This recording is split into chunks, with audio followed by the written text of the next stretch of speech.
It's like, it's not like we leave here, we just study all the way till we come back next, you know what I'm saying, till we come back next week. Like we live, so to speak, you know what I'm saying? We fuck around on the games, go to bars and this and that, but like people be like, oh, you're cussing, oh, you're drinking. Like one of the brothers was talking about a guy was talking to him about not drinking. Like, you can drink, it says it in the scriptures. You know, they drink in the scriptures, you know? But really, it's us being, it's a show. That's what it's about. Like even when you're around people, they should be able to feel that vibration. You know what I'm saying? They should be able to just, like, there's something about this dude, you know? They should be able to feel that, you know, and that's all off of you doing what you're supposed to be doing, man. You know what I'm saying? And your spirit of, like, not necessarily glow, but it'll, you know, show on the outside, man.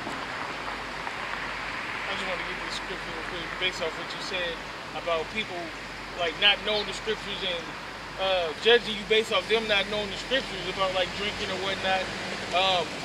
This is Exodus 22 and verse 29. It says, "Thou shalt not delay to offer the first of thy ripe fruits and of thy liquors.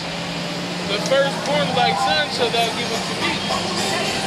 So, you know, it clearly says, you know what I'm saying, the liquors. How do you make liquor? Are you making off of fermented grapes? Fermented, you use apples, you use many different things to make either a wine or a beer or a liquor.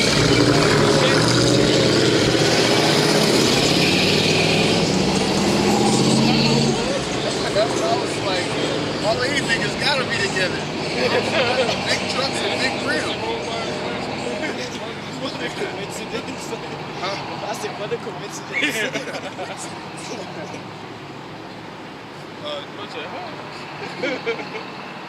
But like I was saying, man, you make liquors based off of fruits, off of vegetables, all of that. So what's wrong with it? There's nothing wrong with it. It's all natural. It's not like you made some fucking meth. You know what I'm saying? All these chemicals, put all the chemicals together, and now you're banging meth. Scriptures even say music and wine is good, and wine is good if you be drunk in moderation.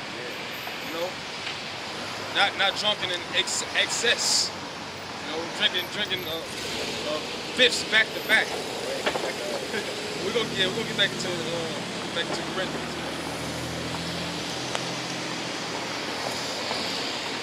Verse 4 says, "But in all things approving ourselves as the ministry of the Most High." Read the verse back up.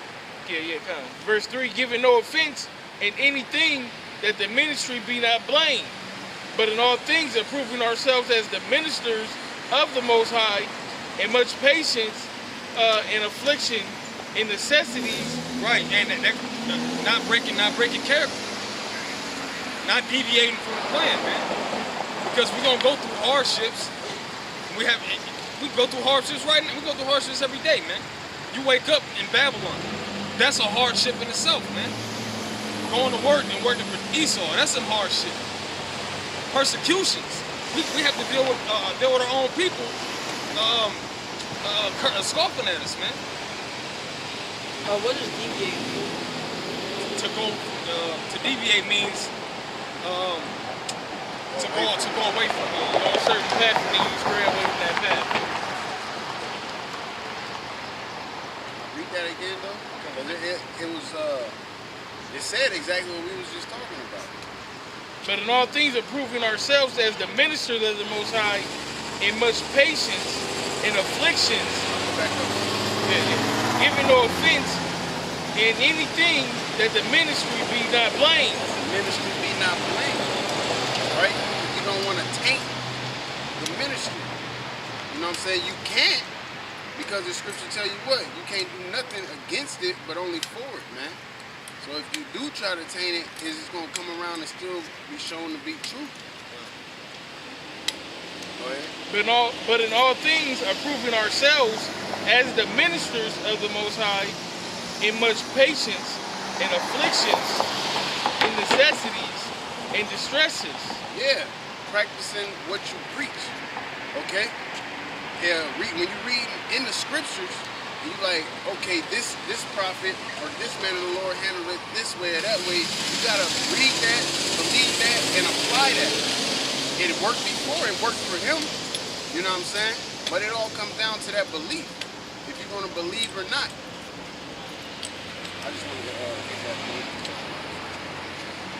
In stripes, in imprisonments, in tumults, in labors, and watchings, and fastings.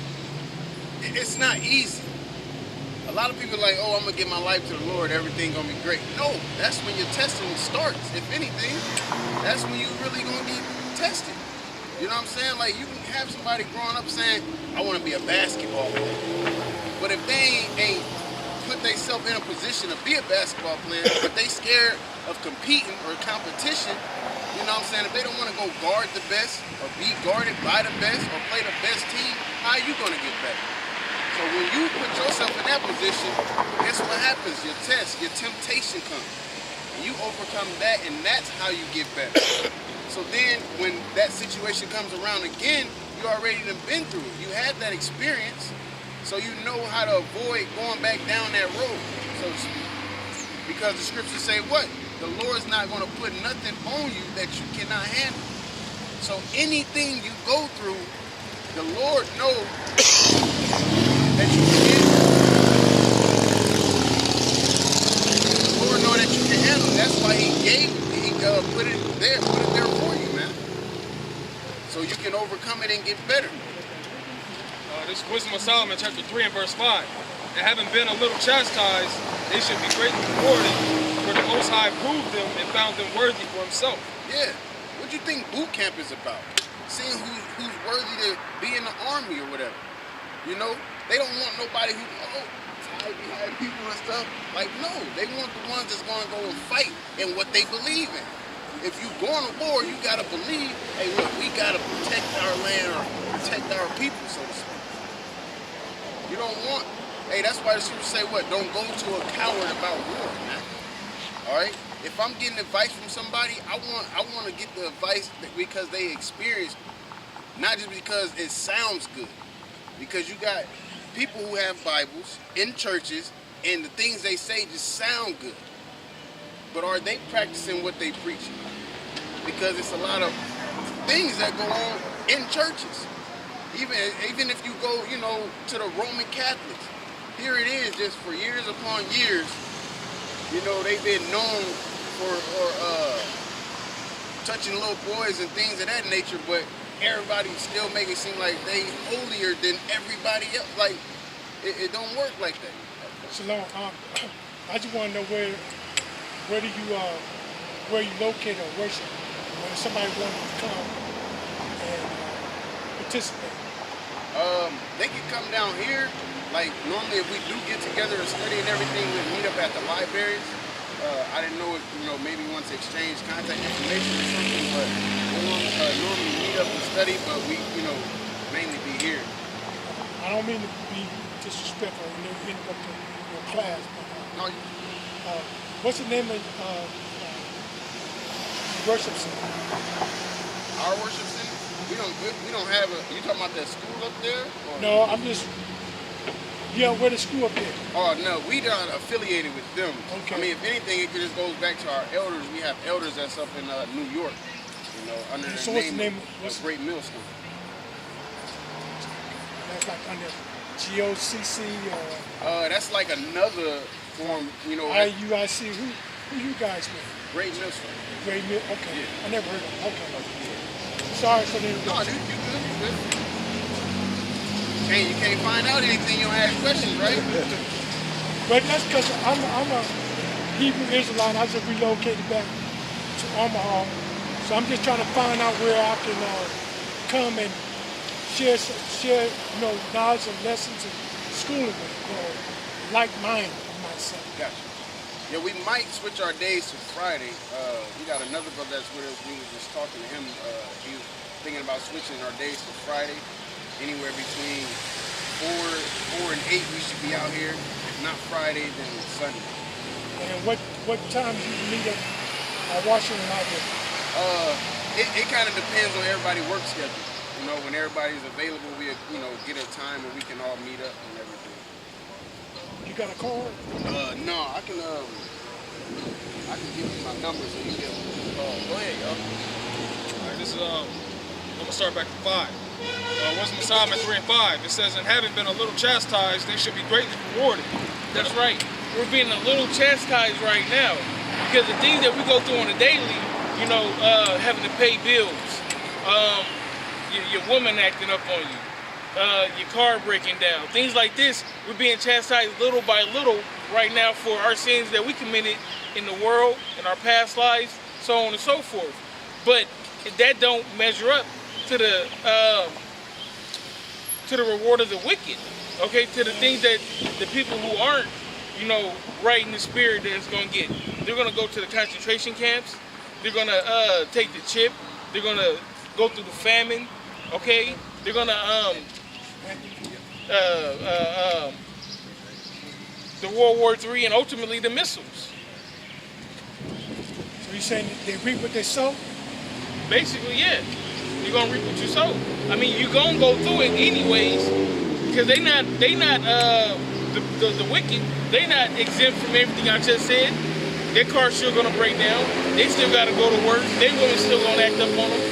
Difference is, when Jacob's trouble kick off, they're gonna go through all of that as well, okay? And they're not gonna have the Lord on their side. But the men who come back to their heritage, the men who follow the scriptures to their best abilities, the Lord's gonna fight for them.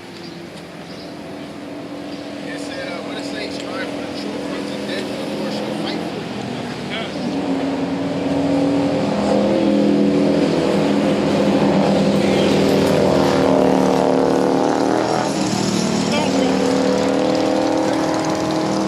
It says, Wisdom of Solomon 3 and 6. "As gold in the furnace hath he tried them and received them as a burnt offering." So Yeah. the Most High tries your spirit to make sure you're worthy. All right, that goes into Zechariah, the 13th chapter, where it says he's going to take the 1/3, the elect with fire. Man. All right, he's going to prove them, and they're going to come out. More pure. But the 2/3, those that were tried in the fire, or those that didn't even want to step up to the plate, are going to be destroyed, man. Yeah, this is something like you can't sit this one out. You know what I'm saying? It's like you in gym class, man. You hate dodgeball because you suck. You get hit in the face and all of that. You try. I ain't dress out today. I ain't gonna dress out today. Hey, hit me. Oh, we got spare clothes. Right. Oh, y'all do? Oh yeah, 2X. Yeah, I was about to say I wear a large though. Oh, we got 3 extra shirts. We good on large. Like, you can't sit this one out. So even if you sit back, so now you just sit, you start to play the game, and you try to just hide behind. I used to run a summer program, and I had kids like that. You know what I'm saying? I had kids like that. Like, we was on a basketball court, and you know how they got the mat against the wall. They try to just sit back there and let everybody, it's still gonna come down to you being the last one left. What if we got our whole team? You can't sit this one out, man. Exactly. Now you done made things harder because you try to avoid the situation. You know what I'm saying? And that's exactly what Jake is gonna do. They're gonna make their lives harder by trying to avoid what's in front of their face, man. Trying to avoid the fact that the Lord's coming back. Trying to avoid the fact that they supposed to be keeping the law, statutes, commandments to their best ability. They just I ain't gonna believe in this. I'm gonna just, I'm living my best life. You basically saying you don't got a care in the world, man. You good, you Gucci, you don't need nothing. You don't need the Most High. All right, so you're gonna make things worse because you trying to avoid getting righteous right now. Is gonna bring what? When Jacob's trouble comes, you're gonna be getting your ass whooped, man. And then you're going to have to get right on the other side, which you're going to have to die to do so. So it's best to just take heed, get in the scriptures and do what you're supposed to be doing, so when the Lord comes back, he can show favor. This is Matthew chapter 7, verse 13. Enter ye in at the straight gate. Yeah, that straight gate, man. Not like the gate is just straight, not crooked at all. No, it's a position of difficulty, man. All right, as everybody define it as. You're going to go through shit. Hands down. Like the brother was saying, 2/3 go through the same things you go through. But you want to be doing the right thing. You know what I'm saying? So what did it say? Be buffeted for righteous, you know, roughly paraphrasing, for righteousness' sake, though. Like, if the Lord gonna fuck me up, I would want it to be because I'm doing the right thing. You know what I'm saying? And He's making me stronger. Because at the end of the day, He don't put nothing on you that you can't handle. You gotta remember that, man. Yeah, you're gonna be stressed out, you're gonna be frustrated. This world gonna get the best of you for the most part. Alright, but imagine if you overcome that. You just tell yourself, the Lord ain't gonna put nothing on me I can't handle. Alright? Does that mean you just get to lay in your bed and you're gonna make it? No, you still gotta put in work. Alright, you still gotta put in work, you gotta have faith. You know, and you gotta apply, man.